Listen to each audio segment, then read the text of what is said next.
Limang babae. Limang magaganda at eleganteng babae na nakaupo sa mamaling sofa sa loob ng kanyang opisina. Para silang mga kandidata sa isang beauty pageant. Bawat isa ay may kumpiyansa sa sarili at may kinang ng yaman sa kanilang mga mata. Pero hindi ito isang pageant. Ito ay isang solusyon. Ang pinakaluhikal na solusyon sa pinakakomplikadong problema ng buhay niya. Huminga ng malalim si Alejandro Montemayor. Ang mga kamay ay nasa bulsa ng kanyang Italian trousers habang tinitingnan niya sila isa-isa. Narito si Isabela Altamirano, ang anak ng kanyang business partner na may ngiting kasing perpekto ng kanyang mga perlas. Naroon si Katrina, isang kilalang art curator. Si Denise, isang abogadong may matalas na isip. Si Chloe, isang fashion icon. At si Lian, isang sikat na chef. Lahat sila ay perpekto sa papel. Lahat sila ay karapat-dapat sa pangalang Montemayor. Mga binibini.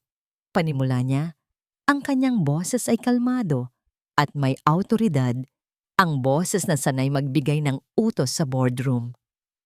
Alam ninyo kung bakit kayo naririto? Ang aking anak na si Diego, kailangan niya ng isang ina. Isang saglit na katahimikan ang bumalot sa silid. Sa susunod na mga linggo, maninirahan kayo sa aking pamamahay.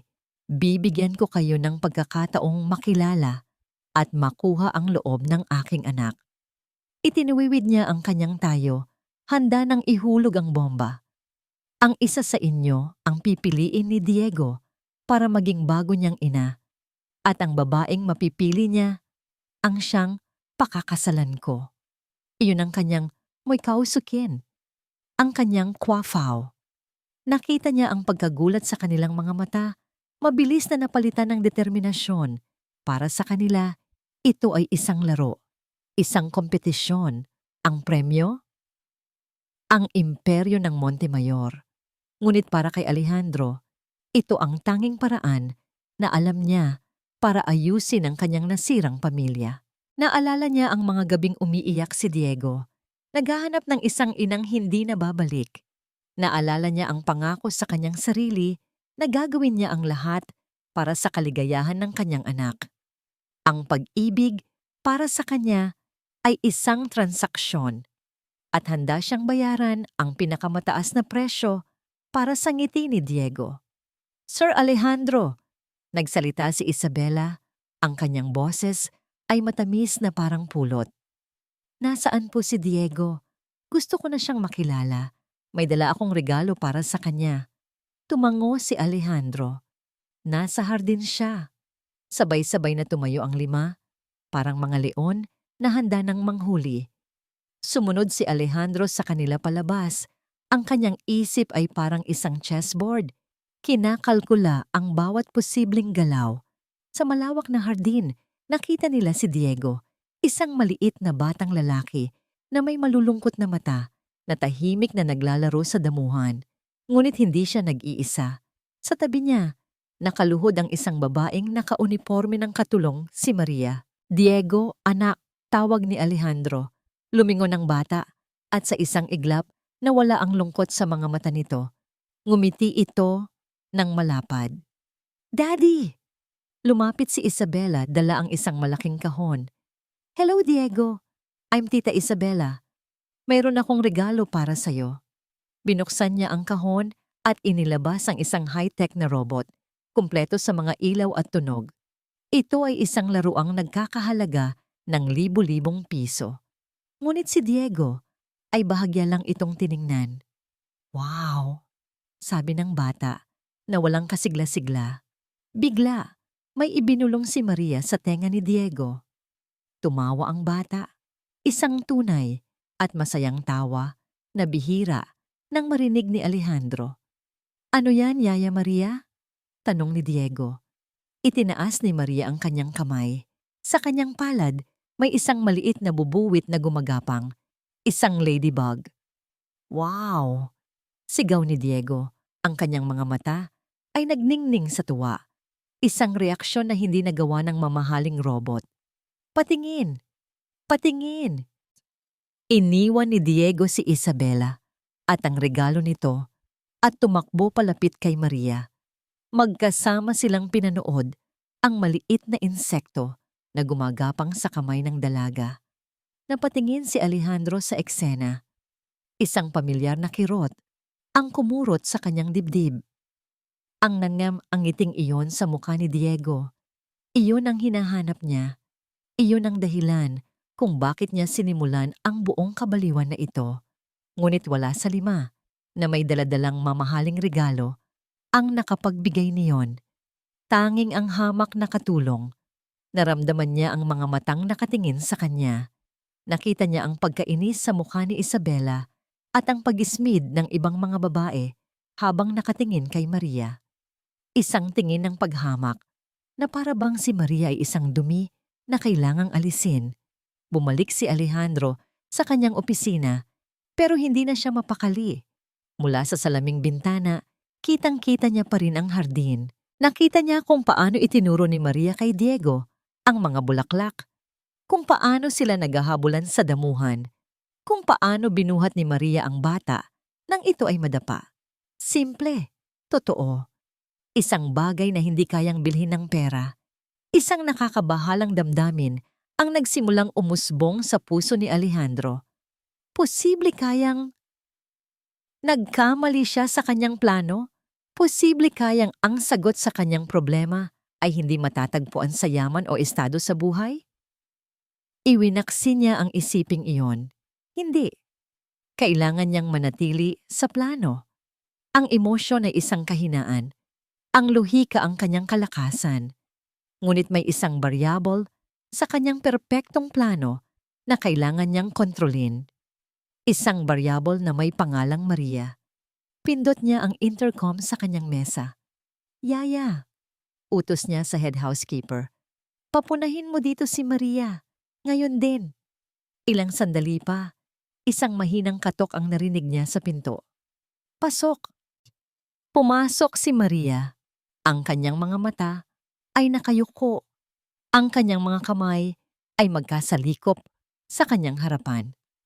Mukha siyang natatakot, parang isang munting ibon sa harap ng isang agila. Sir? Tanong niya sa mahinang boses. Umupo ng tuwid si Alejandro sa kanyang silya. Ibinalik ang malamig na maskara ng isang CEO. Hindi niya dapat ipakita ang anumang pag-aalinlangan. Maria, sabi niya, ang kanyang boses ay walang emosyon. Kailangan nating mag-usap tungkol sa papel mo sa bahay na ito. Kailangan nating mag-usap tungkol sa papel mo sa bahay na ito. Ang bawat salita ni Sir Alejandro ay tumama sa kanya na parang malalamig na bato. Nanigas si Maria sa kanyang kinatatayuan. Ang init mula sa hardin ay biglang nawala at napalitan ng lamig na nagmumula sa loob ng malapalasyong opisina. Ramdam niya ang pagitan nilang dalawa. Hindi lang ang distansya ng mamahaling lamesa, kundi ang distansya ng kanilang magkaibang mundo. Siya si Alejandro Montemayor. Isang hari sa kanyang kaharian. At siya, si Maria Santos, ay isang utusan lamang na anumang oras ay pwedeng paalisin. Opo, sir, sagot niya, halos pabulong. Ang kanyang mga mata ay nanatiling nakatutok sa kumikinang na sahig na gawa sa marmol.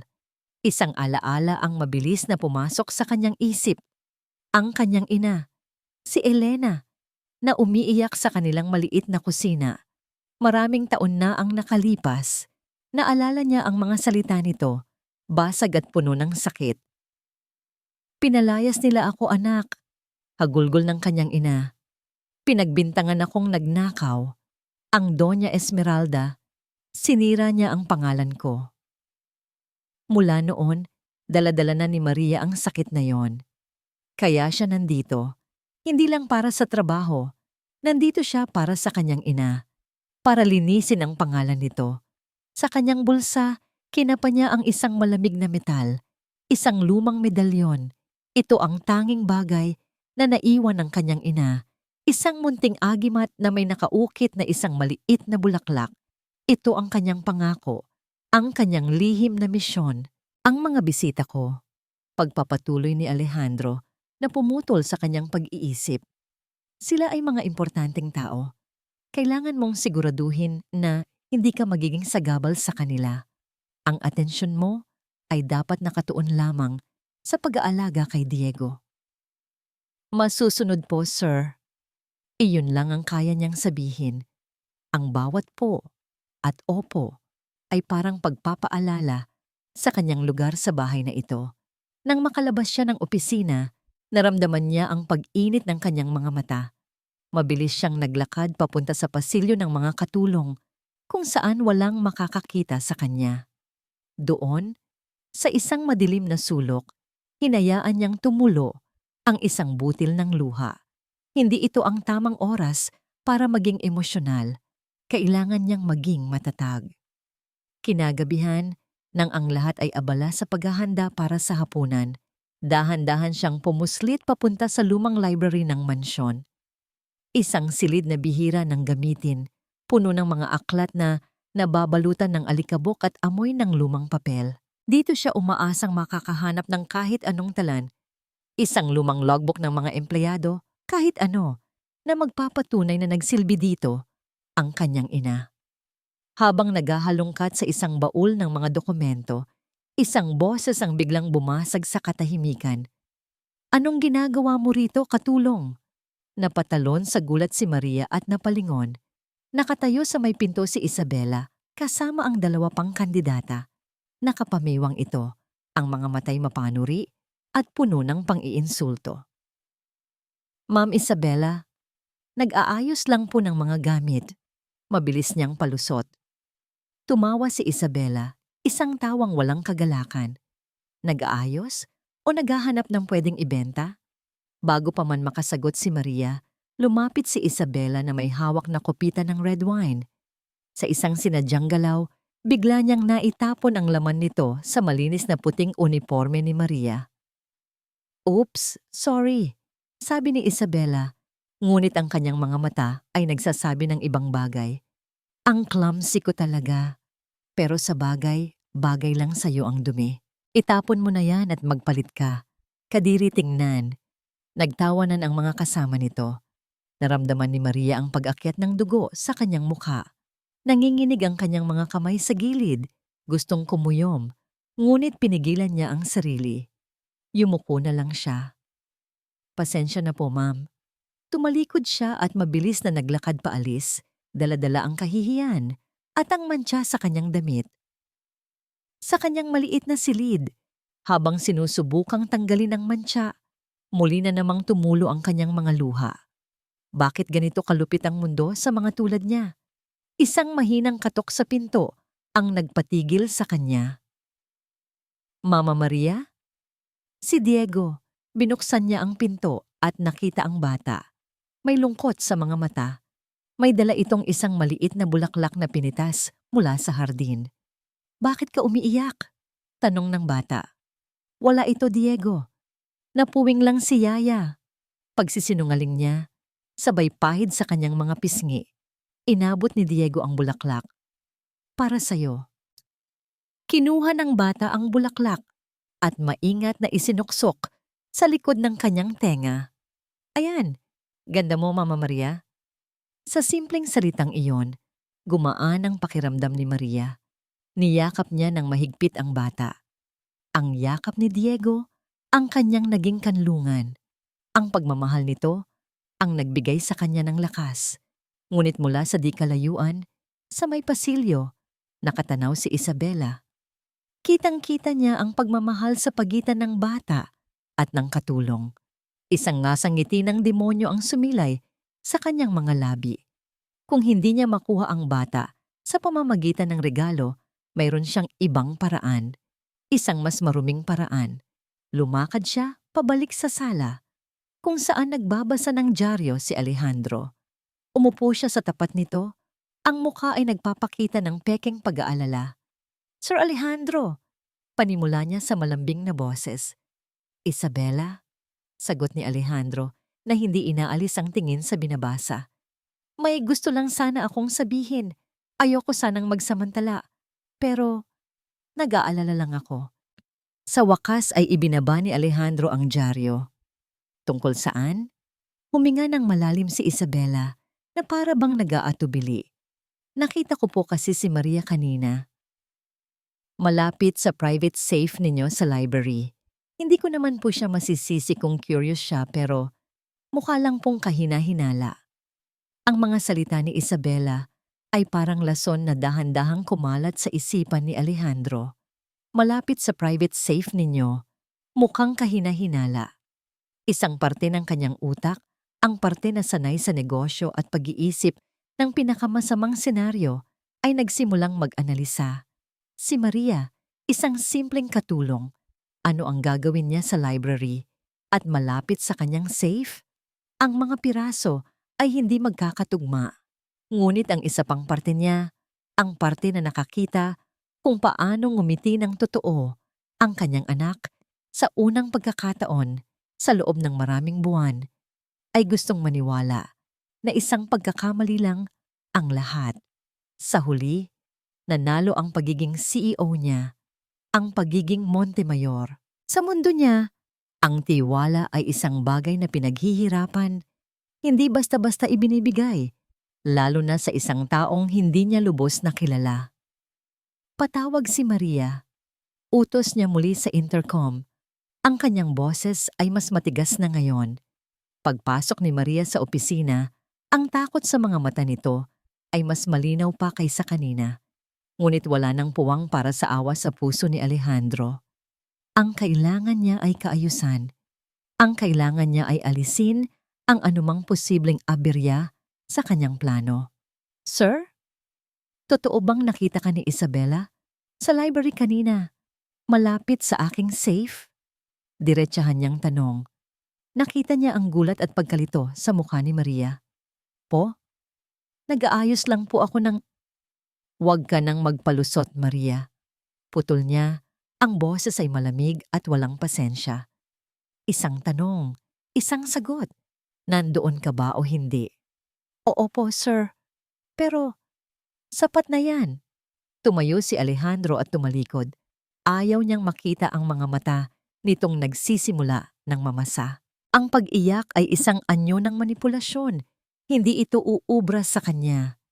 Hindi ko gusto ng anumang komplikasyon sa pamamahay na ito, Maria. Malinaw ba? Pero sir, wala po akong ginagawang masama. Pwede niyo pong tingnan ang lahat ng gamit ko. Umiiyak na, sabi ni Maria. Humarap siya. Ang kanyang mukha ay isang blangkong pader. Hindi na kailangan. Dahil simula ngayon, hindi ka na parte ng pamamahay na ito. Pwede mo nang ayusin ang iyong mga gamit. Ibibigay ng aking staff ang huling sahod mo. Ang bawat salita ay parang isang hatol. Nakita niya kung paano gumuho ang mundo ni Maria sa kanyang harapan.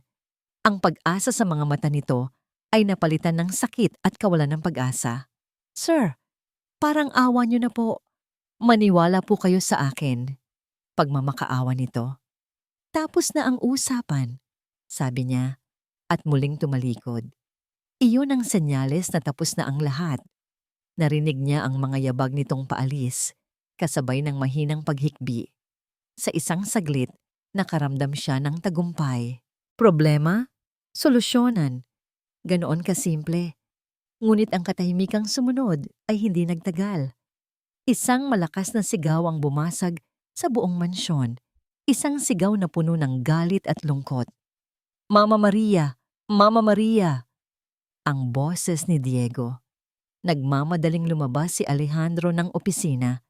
Naabutan niya ang isang eksenang puno ng kaguluhan. Nagwawala si Diego sa gitna ng sala.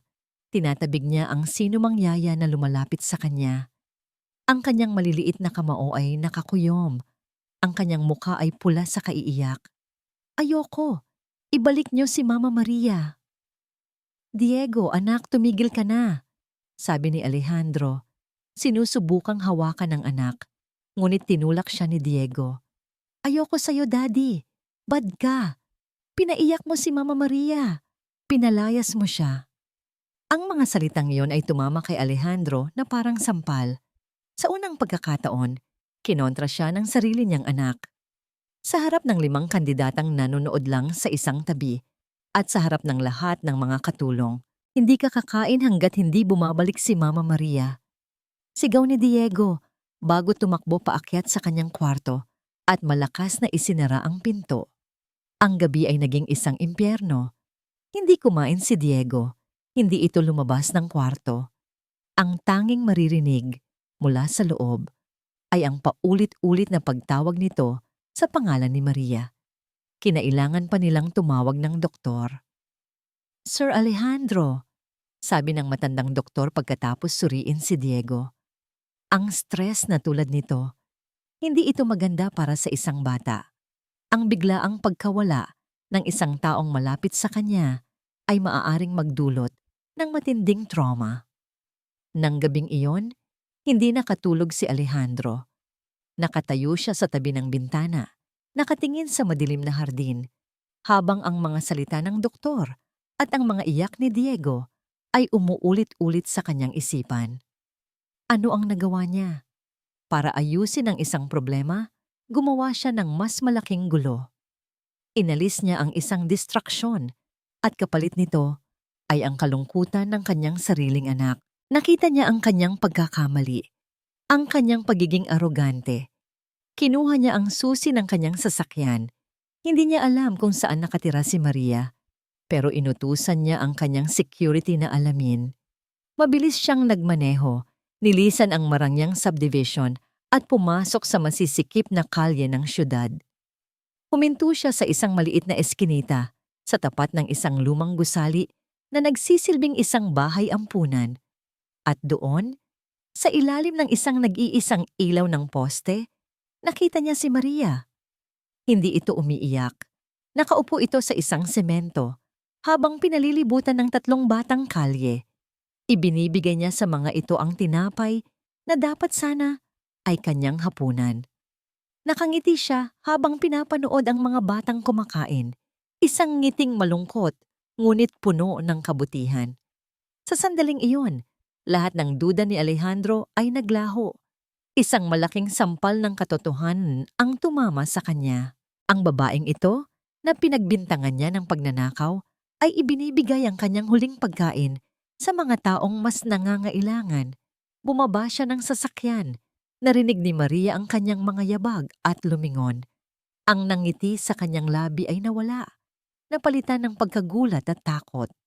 Agad siyang tumayo, na para bang handa ng tumakbo. Sir? Lumapit si Alejandro. Ang kanyang puso ay puno ng isang damdaming hindi niya maintindihan. Pagsisisi, hiya, at isang kakaibang paghanga. Maria, sabi niya, ang kanyang boses ay mas malumanay na ngayon. Halos hindi na makilala. Bumalik ka. Tumigil siya sa harapan nito. Ang kanilang mga mundo ay muling nagbanggaan. Pero sa isang kondisyon. Bumalik ka. Pero sa isang kondisyon. Nakatayo si Maria sa harap ni Alejandro Montemayor. Ang malamig na hangin ng gabi ay dumadampi sa kanyang balat. Ngunit ang nangingibabaw ay ang kaba sa kanyang dibdib. Anong kondisyon? Pababawasin ba ang kanyang sahod? O mas bibigatan ang kanyang trabaho? Handa na siyang tanggapin ang kahit ano. Para kay Diego, para sa misyon niya. Pipapayag po ako, sir. Kahit ano po. Sabi niya, ang boses ay nanginginig. Tumingin si Alejandro sa kanyang mga mata. Isang tingin na hindi na kasing lamig ng dati. May kung anong emosyon doon na hindi niya mabasa. Hindi ka na magiging katulong, Maria. Natigilan si Maria. Po? Ibig sabihin, tanggal na po talaga ako? Hindi. Huminga ng malalim si Alejandro. Simula bukas, opisyal ka nang sasali sa kanila. Magiging isa ka sa mga kandidata. Pakiramdam ni Maria ay nabingi siya. Tama ba ang narinig niya? Siya? Isang kandidata?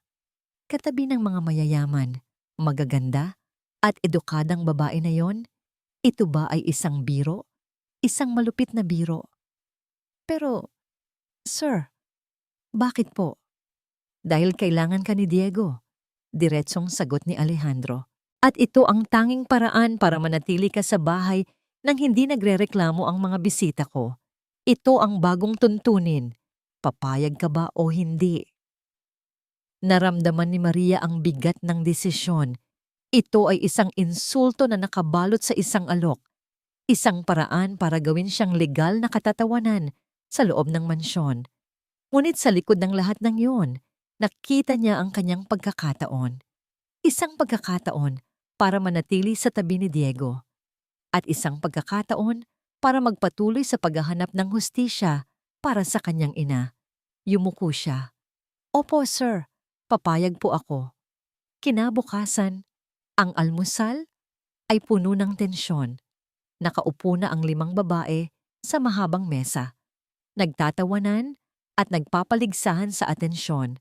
Pumasok si Alejandro at kasunod niya si Maria na nakasuot pa rin ng kanyang kupasing uniforme. Tumahimik ang lahat.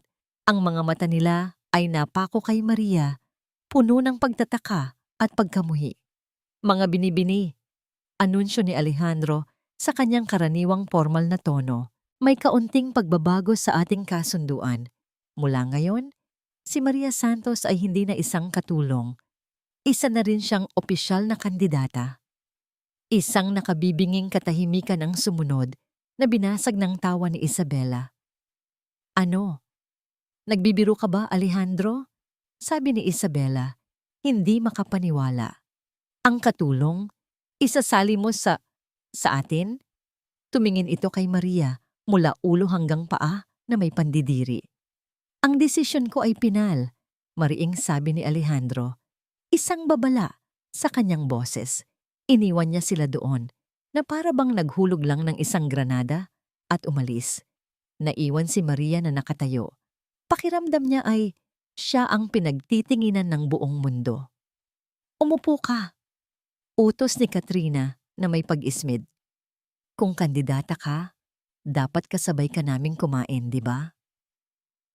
Umupo si Maria sa pinakadulong silya. Ang kanyang likod ay tuwid na tuwid. Ang kanyang mga kamay ay nasa kanyang kandungan. Ramdam na ramdam niya ang bawat tingin, ang bawat bulong.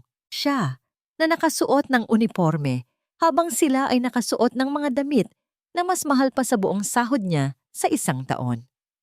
Ang buong araw ay isang pagsubok sa kanyang katatagan.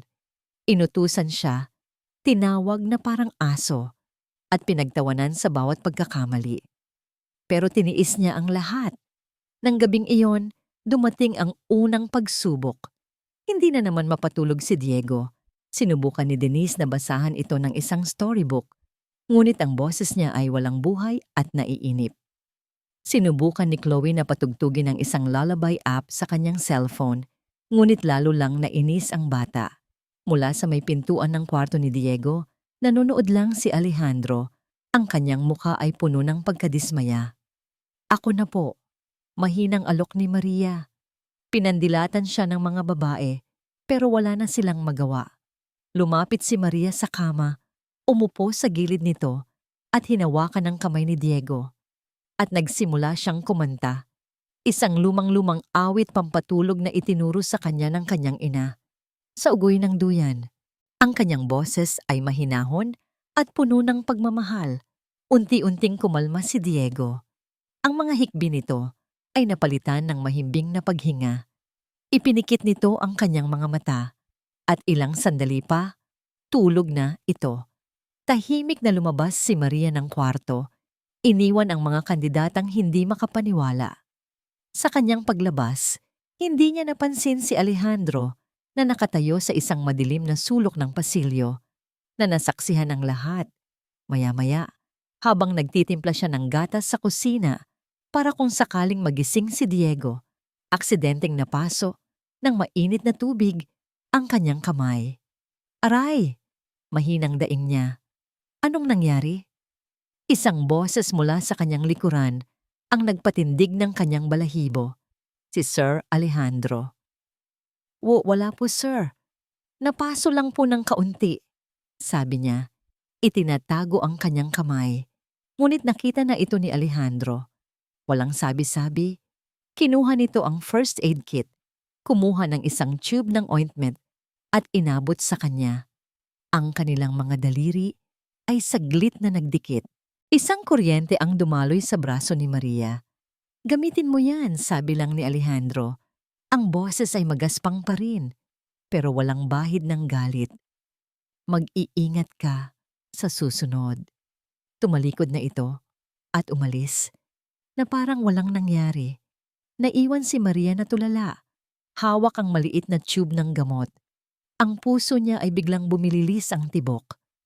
Sa buong araw ng kahihiyan, ang munting kilos na yon ng pag-aalala ay parang isang patak ng ulan sa gitna ng tagtuyot. Sa unang pagkakataon, hindi niya nakita ang isang amo. Nakita niya ang isang lalaki. Samantala, sa sala, pinulong ni Isabela ang 4 na iba pa.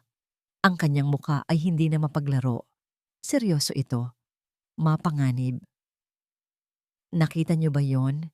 Sabi niya. Ang boses ay puno ng galit. Hindi na ito isang biro. Ang babaeng yan. Nagiging banta na siya. Tumingin siya sa kanila isa-isa. Kung nagbago ang tuntunin ng laro, kailangan din nating baguhin ang ating paglalaro. Oras na para tanggalin ang maliit na sagabal na yan. At sisiguraduhin kong sa susunod, hindi na siya makakabalik. Mula nang bumalik si Maria, napansin ni Alejandro ang isang banayad na pagbabago sa buong mansyon. Ang mabigat na atmosphere ay bahagyang gumaan. Si Diego ay mas madalas nang ngumingiti at si Alejandro ay mas madalas nang umuuwi ng maaga mula sa opisina gamit ang dahilan na kailangan niyang obserbahan ang mga kandidata. Ngunit ang totoo, ang kanyang mga mata ay palihim na hinahanap ang anino ng isang babaeng nakauniporme. Pinanood niya kung paano naging isang laro ang lahat. Nakita niya ang mga pekeng ngiti, ang mga pilit na pag-aalaga, at ang mga mamahaling regalo na patuloy na ibinibigay kay Diego. At nakita rin niya kung paano, sa gitna ng lahat ng iyon, si Maria ay nanatiling tahimik, ginagawa ang mga gawaing bahay na ipinapagawa sa kanya ng mga kapwa kandidata. At pagkatapos ay umuupo sa isang tabi kasama si Diego. Tinuturuan itong gumuhit o magbasa. Isang hapon, habang siya ay nagtatrabaho sa kanyang opisina, narinig niya ang sigaw ni Isabela mula sa labas, na sinundan ng isang malakas na kalabog at iyak ng isang bata. Ang iyak ni Diego. Mabilis siyang tumakbo palabas. Naabutan niya si Isabela na yakap-yakap ang umiiyak na si Diego sa paanan ng malaking hagdanan. Si Maria ay nakatayo ilang talampakan mula sa kanila. Ang muka ay puno ng pagkataranta. Anong nangyari? Sigaw ni Alejandro. Si Maria, humihikbing sabi ni Isabela. Ang kanyang boses ay puno ng akusasyon. Hindi niya tiningnan ang kanyang dinadaanan. Naglagay siya ng isang maliit na bola sa hagdan. Muntik nang mahulog si Diego kung hindi ko siya nasalo. Tumingin si Alejandro kay Maria, naghahanap ng sagot. Hindi po totoo yan, sir. Depensa ni Maria, ang kanyang mga mata ay puno ng luha. Hindi ko po alam kung saan galing ang bolang yan. Sinungaling, sigaw ni Isabela. Nakita kita. Iresponsable ka. Patuloy niyang niyakap si Diego, na lalo lang umiyak dahil sa tensyon. Naguguluhan si Alejandro. Ang sinasabi ni Isabela ay tumutugma sa nakikita niya. Ngunit ang reaksyon sa mukha ni Maria, ang purong takot at pagkalito, ay parang totoo. May kung anong hindi tama. Dalhin mo si Diego sa kanyang kwarto, utos niya kay Isabela. At ikaw, Maria, bumalik ka sa kusina. Nang mag-isa na lang siya, humarap siya sa hagdanan. Napansin niya ang isang bagay. Ang CCTV camera sa sulok ng kisame na nakatutok mismo sa hagdanan. Walang nakakaalam, maliban sa kanya at sa kanyang head of security, na ang mga kamera na ito ay aktibo. Pumasok siya sa kanyang opisina at isinara ang pinto. Sa kanyang computer, binuksan niya ang security feed. Inatras niya ang recording ng ilang minuto.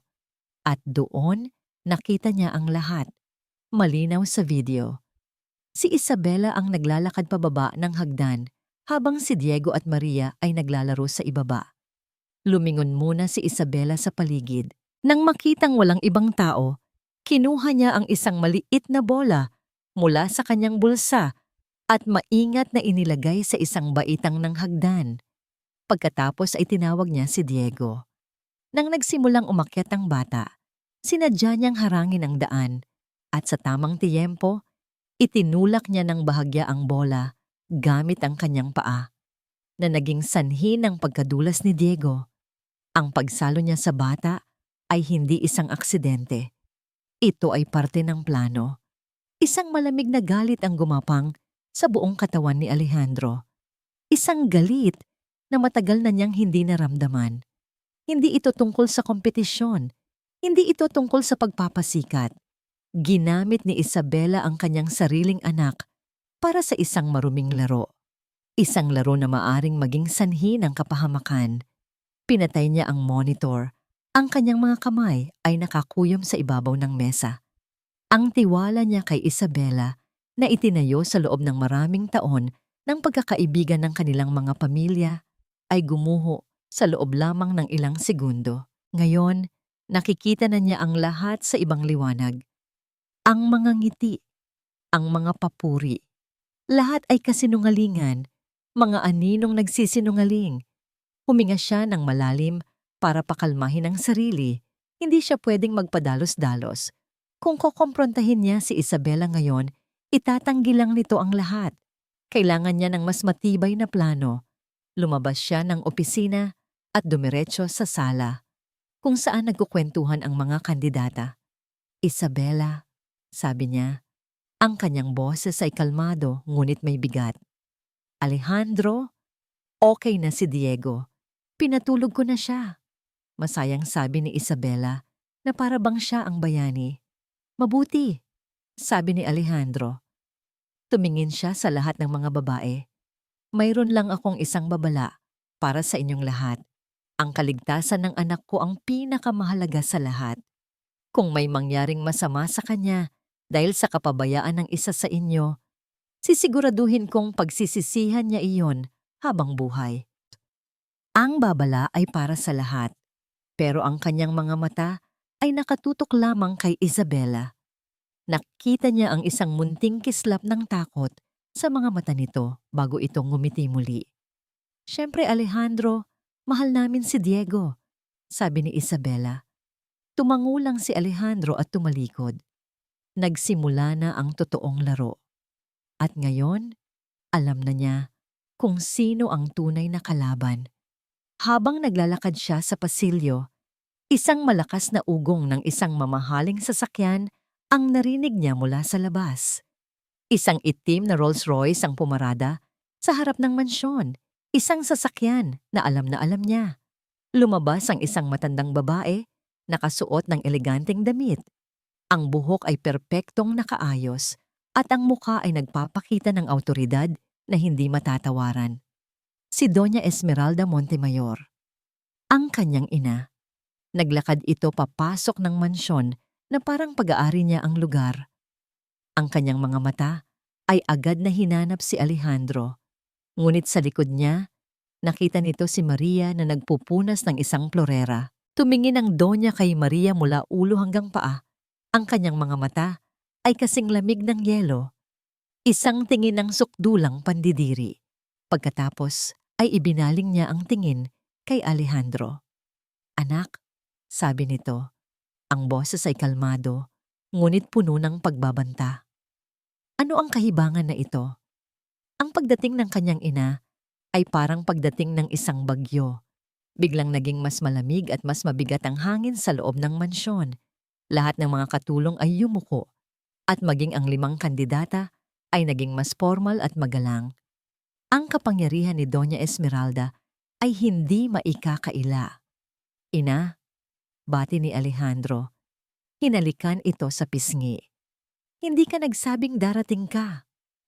Kailangan ko pa bang magsabi para bisitahin ang sarili kong anak at apo?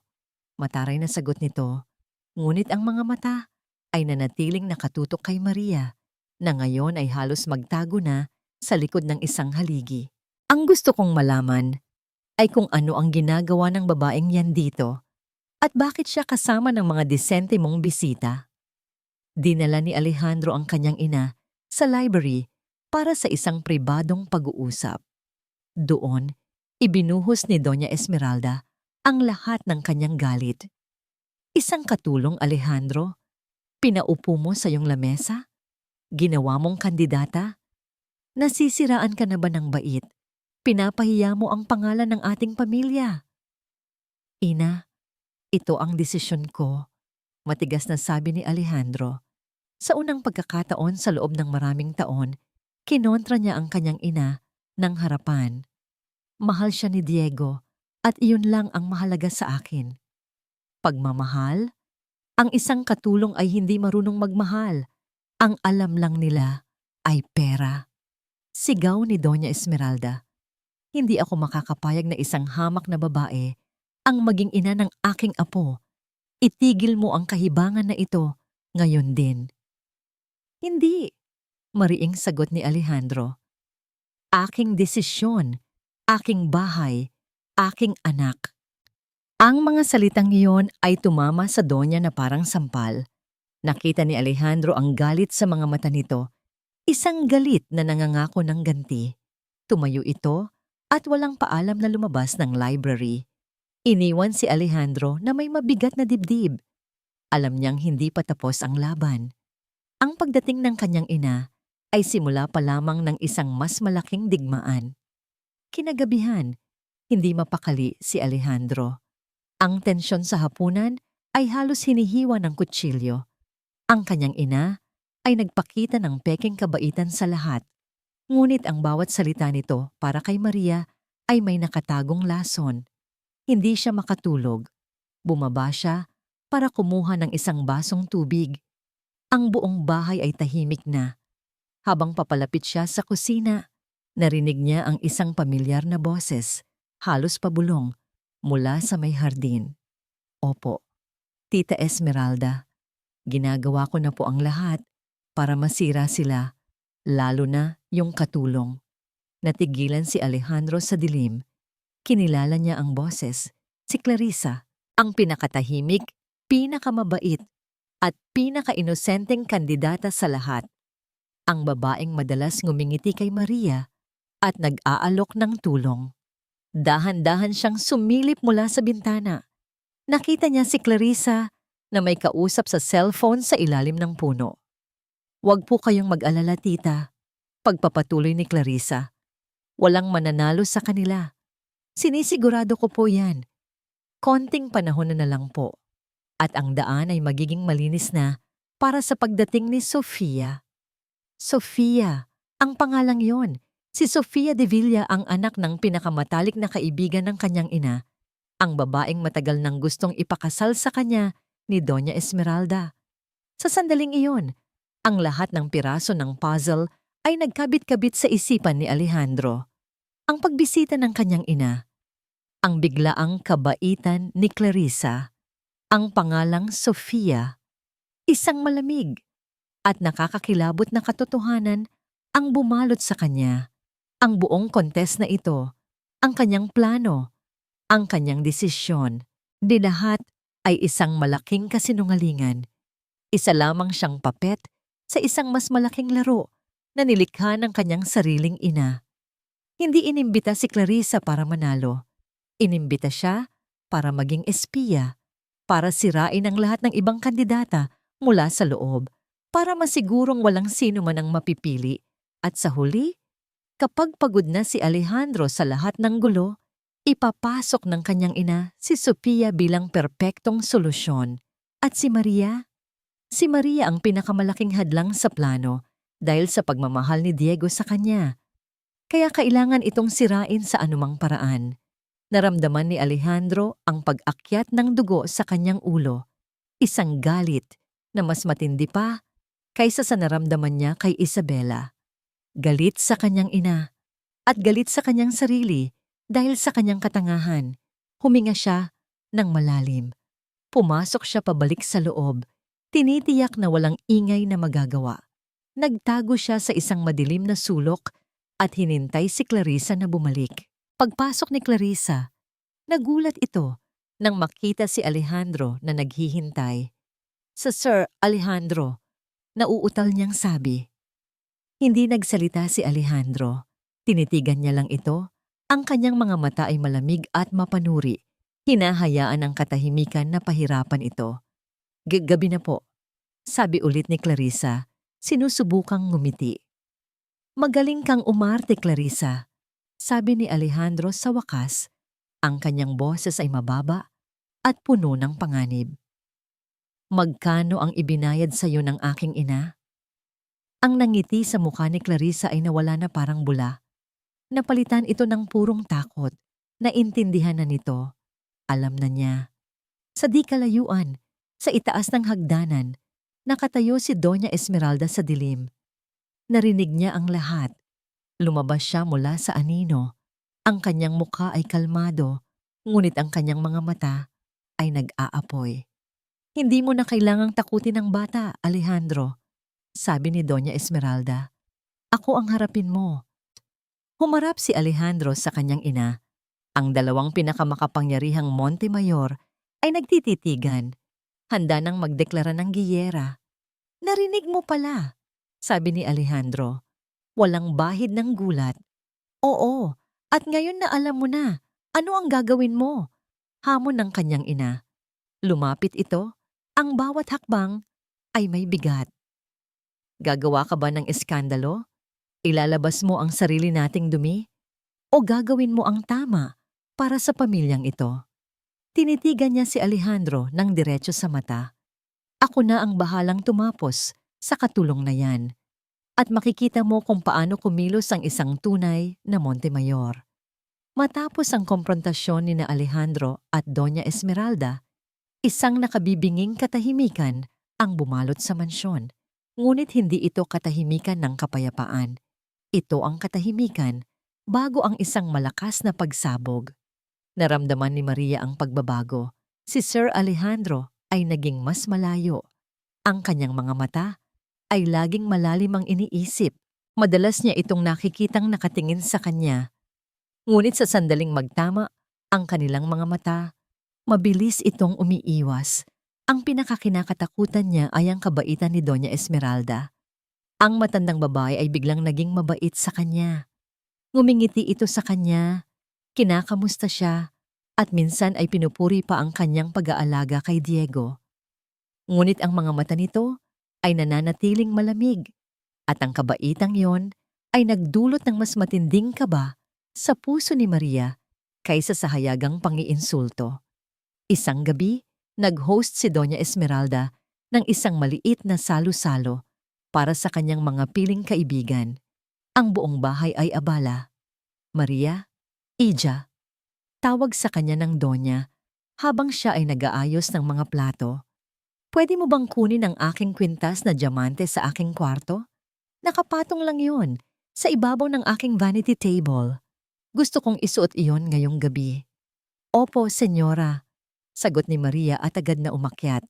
Pumasok siya sa malawak na silid ng Donya. Gaya ng sinabi nito, ang kumikinang na kwintas ay naroon lang sa ibabaw ng mesa. Napakaganda nito. Kumikinang sa ilaw na parang mga bituin.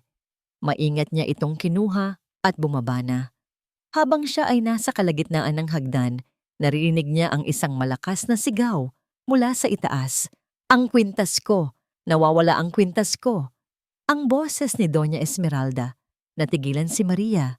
Ngunit hawak-hawak niya ang kwintas. Ano ang ibig sabihin nito? Bago pa man siya makagalaw, dalawang security guard ang mabilis na umakyat at hinarangan ng kanyang daan. Mula sa ibaba, nakita niyang nakatayo si Doña Esmeralda kasama si Isabela at ang iba pang kandidata.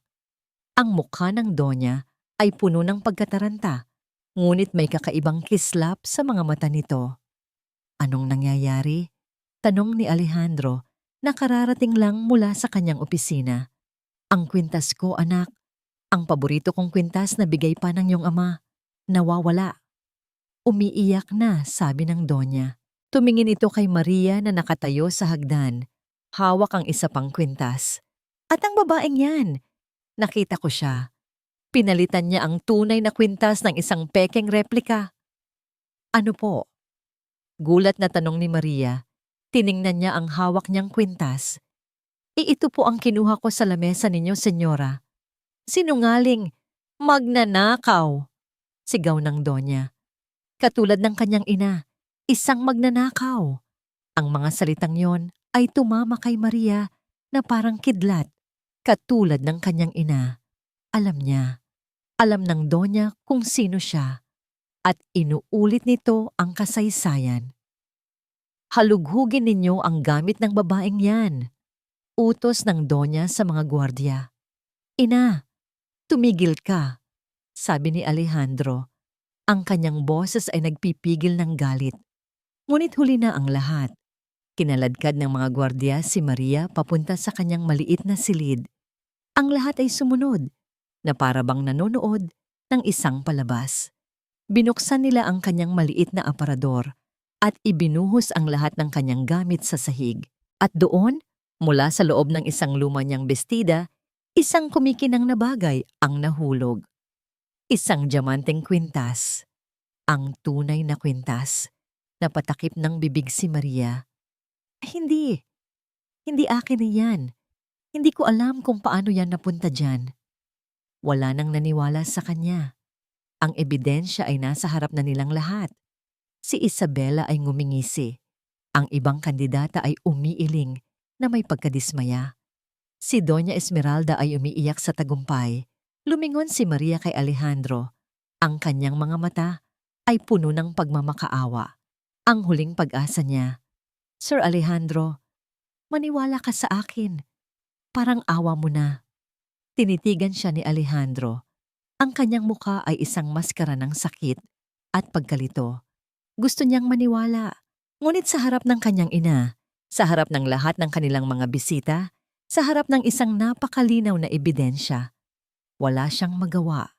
Ang anumang salitang sasabihin ni para ipagtanggol si Maria ay magiging isang malaking eskandalo para sa kanilang pamilya. Nakita ni Maria ang sagot sa mga mata nito. Ang kanyang pagkatalo. Yumuko si Alejandro, hindi makatingin sa kanya. Patawad, Maria, sabi niya. Ang mga salita ay halos hindi marinig. Iyon na, ang hatol. Dumating si Diego, na nagising dahil sa ingay. Nakita niya ang eksena. Nakita niya ang mga gwardiyang hawak sa braso si Maria. Mama Maria! Sigaw ng bata. Sinusubukang lumapit. Diego, huwag! Sigaw ni Alejandro. Niyakap ang anak para pigilan ito. Huwag niyo siyang kunin. Bitiwan niyo siya. Nagwawalang sigaw ni Diego. Hinila ng mga gwardiya si Maria palabas ng mansyon. Ang mga iyak at sigaw ni Diego ay unti-unting humina habang siya ay papalayo. Nang siya ay nasa labas na ng malaking gate, binitiwan siya ng mga gwardiya. Biglang bumuhos ang malakas na ulan na para bang nakikidalamhati sa kanya ang langit. Nakatayo si Maria sa gitna ng ulan, basang-basa. Walang dalang kahit ano. Wala nang natira sa kanya. Ang kanyang trabaho, ang kanyang dignidad, ang kanyang pag-asa na linisin ang pangalan ng kanyang ina, ang pagmamahal ng isang batang itinuring na niyang anak. Lahat ay kinuha sa kanya. Napaluhod siya sa basang kalsada. Ang kanyang mga balikat ay nanginginig. Ang mga luha ay humalo sa patak ng ulan sa kanyang mukha. Tapos na ang lahat. Bulong niya sa kawalan.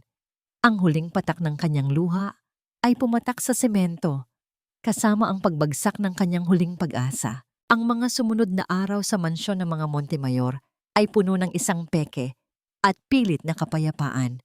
Itinuloy ni Doña Esmeralda ang kompetisyon na para bang walang nangyari. Ngumingiti siya. Nag-host ng mga tea party. Ngunit sa likod ng lahat ng iyon, nararamdaman ni Alejandro ang kanyang pagkontrol, mas mahigpit at mas malamig kaysa dati. Sa panlabas, si Alejandro ay ang masunuring anak. Tahimik siyang sumusunod sa mga gusto ng kanyang ina. Ngumingiti siya sa mga kandidata. Nagpapanggap siyang kinalimutan na niya ang lahat. Ngunit sa loob, isang bagyo ng galit at determinasyon ang namumuo. Ang imahe ni Maria na umiiyak at nagmamakaawa at ang mga sigaw ni Diego na tumatawag sa pangalan nito ay paulit-ulit na naglalaro sa kanyang isipan. Hindi siya naniniwala. Mula nang makita niya ang video sa hagdanan, alam na niyang may kakayahang gumawa ng masama ang kanyang mga bisita at maging ang kanyang ina. Kaya kumilos siya sa dilim. Ang unang ginawa niya ay ang tawagan ng kanyang pinagkakatiwalaang private investigator, isang dating pulis na nagngangalang Marco. Marco, sabi ni Alejandro sa isang secured na linya ng telepono. May trabaho ako para sa'yo at kailangan nitong maging sobrang sikreto. Ipinakwento niya ang lahat, ang tungkol sa ina ni Maria na si Elena Santos at ang nangyari kay Maria. Gusto kong halungkatin mo ang lahat. Ang kaso ni Elena Santos laban sa pamilya ko, maraming taon na ang nakalipas. Hanapin mo ang mga orihinal na report at gusto kong imbestigahan mo kung paano napunta ang kwintas ng aking ina sa gamit ni Maria. Ang pangalawang ginawa niya ay ang harapin ang kanyang anak. Si Diego ay naging isang anino ng dati niyang sarili. Hindi na ito tumatawa. Tahimik na lang itong naglalaro sa isang sulok. Madalas ay ayaw kumain. Gabi-gabi, naririnig niya itong umiiyak sa kanyang pagtulog.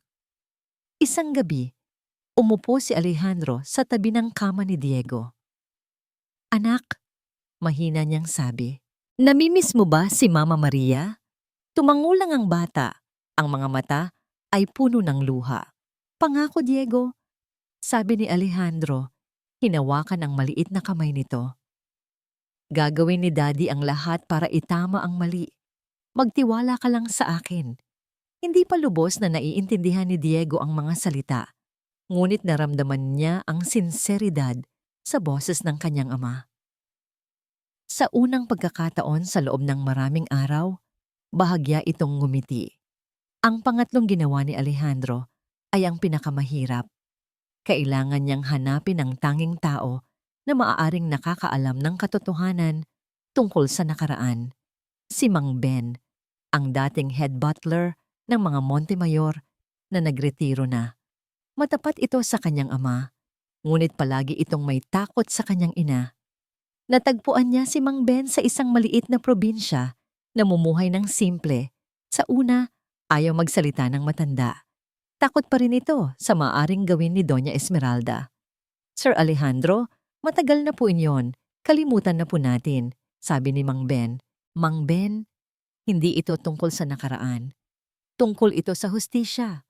Pakiusap ni Alejandro. Isang inosenteng babae ang nasira ang buhay noon. At ngayon, inuulit nila ito sa kanyang anak. Hindi ako papayag. Tulungan niyo po ako. Nakita ng matandang butler ang determinasyon at sakit sa mga mata ni Alejandro. Sa wakas, pagkatapos ng mahabang katahimikan, tumango ito. Mayroon akong itinatagong isang bagay, sir. Isang sulat. Mula sa yumaong ama ninyo. Sa mamantala, bumalik na si Marco na may dalang mga resulta. Boss, may nakuha ako, sabi ni Marco sa kanilang lihim na pagkikita. Inilatag nito ang mga litrato at dokumento. Ang security guard na nag-inspeksyon sa kwarto ni Maria, kapatid siya ng personal na driver ni Doña Esmeralda. At ayon sa bank records niya, may malaking halaga ng perang pumasok sa account niya isang araw pagkatapos ng insidente. Pagkatapos, ipinakita ni Marco ang isang video, isang kopya ng CCTV footage mula sa isang tindahan ng alahas. At ito, boss, si Clarissa. Bumili siya ng isang high-quality replica ng kwintas ng iyong ina, 2 araw bago ang gabi ng akusasyon. Ang huling ebidensya, ang pirasong bubuo sa lahat. Nang gabing iyon, habang naghahapunan, inihayag ni Alejandro ang isang anunsyo. Para ay celebrate ang nalalapit kong desisyon. Sabi niya, tinitingnan ng bawat kandidata, lalo na si Clarissa at Isabela. Magkakaroon tayo ng isang malaking charity ball dito sa mansyon sa Sabado ng gabi. At doon, sa harap ng lahat ng ating mga kaibigan, iaanunsyo ko ang aking mapipili. Si Doña Esmeralda ay ngumiti, isang ngiti ng tagumpay. Para sa kanya, tapos na ang laro. Ang kanyang plano ay perpektong nagtagumpay. Ngunit hindi niya nakita ang malamig na kislap sa mga mata ng kanyang anak. Pagkatapos ng hapunan, pumasok si Alejandro sa kanyang opisina at gumawa ng isang tawag sa telepono. "Marco," sabi niya, "nahanap mo na ba siya?" "Opo, boss. Nagtatrabaho siya sa isang maliit na karinderya sa Quiapo." "Good," sabi ni Alejandro. "May ipapagawa ako sa'yo. Siguraduhin mong makakarating siya sa party. Sabihin mo sa kanya, ang karangalan ng kanyang ina ang nakasalalay dito. Kailangan niyang makita ito." Ibinaba niya ang telepono. Tumingin siya sa bintana. Sa madilim na gabi, ang entablado ay inihahanda na. Ang mga aktor ay nasa kani-kanilang posisyon na. Sa Sabado ng gabi, ang huling akto ng dula ay magsisimula. At sisiguraduhin niyang ang katotohanan ang siyang magiging bida. Ang amoy ng kumukulong mantika at sigawan ng mga customer ang naging bagong mundo ni Maria. Sa isang maliit na karinderya sa Quiapo, abala siya sa paghuhugas ng mga pinggan. Ang kanyang mga kamay ay laging basa. Ang kanyang isip ay pilit na pinapanatiling blanko. Dito, wala siyang pangalan. Isa lang siyang mukha sa gitna ng karamihan. Mas mabuti na yon. Ang pagiging invisible ay mas ligtas. Sinubukan niyang kalimutan ang mansyon, ang mga mapanghusgang mata, ang malambing na tawag ni Diego, at ang mga matang puno ng pagkalito ni Alejandro. Ngunit tuwing gabi, sa kanyang maliit na higaan, bumabalik ang lahat. Ang sakit, ang kahihiyan. Isang hapon, isang lalaking nakasuot ng disente at may formal na ayos ang lumapit sa kanya. "Ikaw ba si Maria Santos?" tanong nito. Kinabahan si Maria. "Bakit po?" "Pinapasundo ka," sabi ng lalaki. "Sa Sabado ng gabi, may isang pagtitipon sa mansyon ng mga Montemayor." Nanigas si Maria. "Bumalik? Sa lugar na yon?" "Hinding-hindi. Nagkakamali po kayo ng tao." Mabilis niyang sabi at tinalikuran ito. "Teka," pigil ng lalaki. "Sinabi sa akin na sabihin ito sa'yo. Ang karangalan ng iyong ina ang nakasalalay dito." Natigilan si Maria. Ang mga salitang yon, tumagos yon sa pader na itinayo niya sa paligid ng kanyang puso. Ang kanyang ina. Ang tanging dahilan kung bakit siya nagtiis sa simula pa lang. Dumating ang Sabado ng gabi. Nanginginig ang mga tuhod ni Maria habang nakatayo siya sa harap ng malaking gate ng mansyon ng mga Montemayor. Suot niya ang kanyang pinakamagandang damit, isang simpleng bestidang bulaklakin na binili niya sa ukay-ukay. Pakiramdam niya ay isa siyang basahan sa harap ng isang palasyo. "Hindi ka pwedeng pumasok," sabi ng gwardiya. Ngunit ang lalaking sumundo sa kanya ay lumapit at may ibinulong. Agad siyang pinapasok. "Manatili ka lang sa likod. Huwag kang magpapakita hanggat hindi pa oras." Bulong nito bago siya iwan sa isang madilim na sulok ng hardin, kung saan tanaw niya ang lahat ng nagaganap sa loob. Ang buong lugar ay puno ng mga mayayamang tao. Kumikinang sa mga alahas at mamahaling damit. Nakita niya si Isabela na nakikipagtawanan, si Clarissa na may ngiti sa mga labi, at si Doña Esmeralda na parang isang reyna na nagmamasid sa kanyang nasasakupan. Pagkatapos, lumabas siya, si Alejandro Montemayor, nakatayo sa isang maliit na entablado, hawak ang isang mikropono, gwapo at makapangyarihan sa kanyang itim na suit. Napakagatlabi si Maria. Ang puso niya ay nagsimulang tumibok ng napakabilis. "Magandang gabi sa inyong lahat," panimula ni Alejandro. Ang kanyang boses ay umalingaw-ngaw sa buong lugar. "Salamat sa inyong pagdalo. Alam kong inaasahan ninyong lahat na iaanunsyo ko ang aking desisyon ngayong gabi." Isang saglit na katahimikan. Ngunit ngayong gabi, Pagpapatuloy niya, hindi tayo naririto para pumili ng isang mananalo. Naririto tayo para alamin ang katotohanan. Naramdaman ni Maria ang pagbabago sa hangin. Ang mga bulungan ay tumigil. Lahat ng mata ay nakatuon kay Alejandro. Biglang umilaw ang isang malaking screen sa likod ni Alejandro at lumabas ang isang video. Isang video na kuha sa hardin sa gabi. Narinig ni Maria ang boses ni Clarissa. Opo, Tita Esmeralda, ginagawa ko na po ang lahat para masira sila. Lalo na yung katulong. Isang malakas na hiyawan ng pagkagulat ang narinig mula sa mga bisita. Nakita ni Maria ang mukha ni Clarissa na namutla na parang isang patay. Si Doña Esmeralda ay nanatiling kalmado, ngunit ang kanyang mga kamay ay nakakuyom ng mahigpit. Hindi pa natapos doon. Isang panibagong video ang lumabas sa screen. Isang kuha mula sa isang hidden camera sa loob ng silid ni Maria. Malinaw na nakita ng lahat kung paano pumasok ang isang security guard, lumingon-lingon, at mabilis na inilagay ang isang kumikinang na kwintas sa loob ng aparador. Napatakip ng bibig si Maria. Ang kanyang mga mata ay nanlalaki. Ang mainit na luha ay nagsimulang mamuo. Hindi luha ng sakit, kundi luha ng pagkabigla. Iyon ang katotohanan. Iyon ang patunay.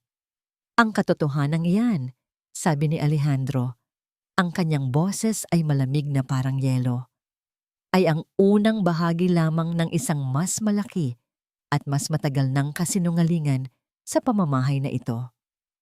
Ang kanyang mga mata ay parang mga punyal habang tinititigan niya si Isabela at, sa huli, ang kanyang sariling ina. At ngayon, ang huling ebidensya. Sumenya si Alejandro sa gilid ng entablado. Mula sa dilim, isang matandang lalaki ang dahan-dahang lumabas. Nanginginig ito, ngunit may determinasyon sa kanyang mga mata.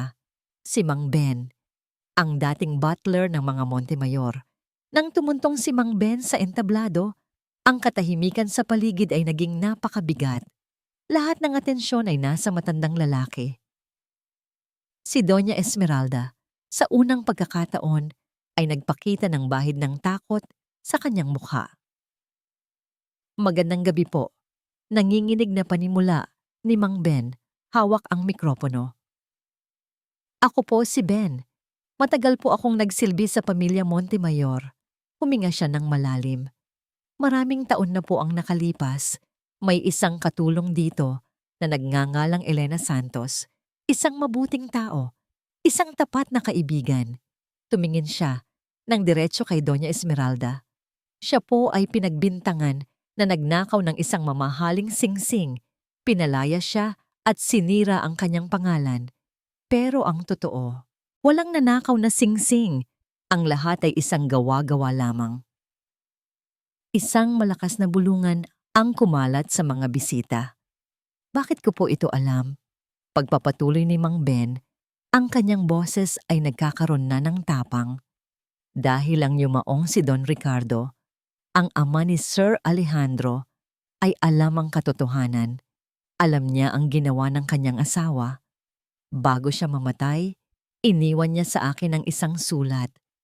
Isang pag-amin, isang pakiusap na balang araw, kung handa na ang panahon, ay ilabas ko ang katotohanan. Inilabas ni Mang Ben ang isang luma at naninilaw na sobre. Ito po ang sulat. Ang mga salita ni Mang Ben ay parang martilyong pumukpok sa reputasyon ni Doña Esmeralda. Ang reyna ay natanggalan ng korona. Ang kanyang mga kaibigan ay nakatingin sa kanya na may pag-aalinlangan at pagkadismaya. Ang kanyang mukha ay hindi maipinta. Isang halo ng galit, pagkagapi, at kahihiyan. Si Isabela naman, alam na tapos na ang laro, ay mabilis na sinubukang tumakas, ngunit hinarangan na ng mga gwardiya ni Alejandro ang lahat ng labasan.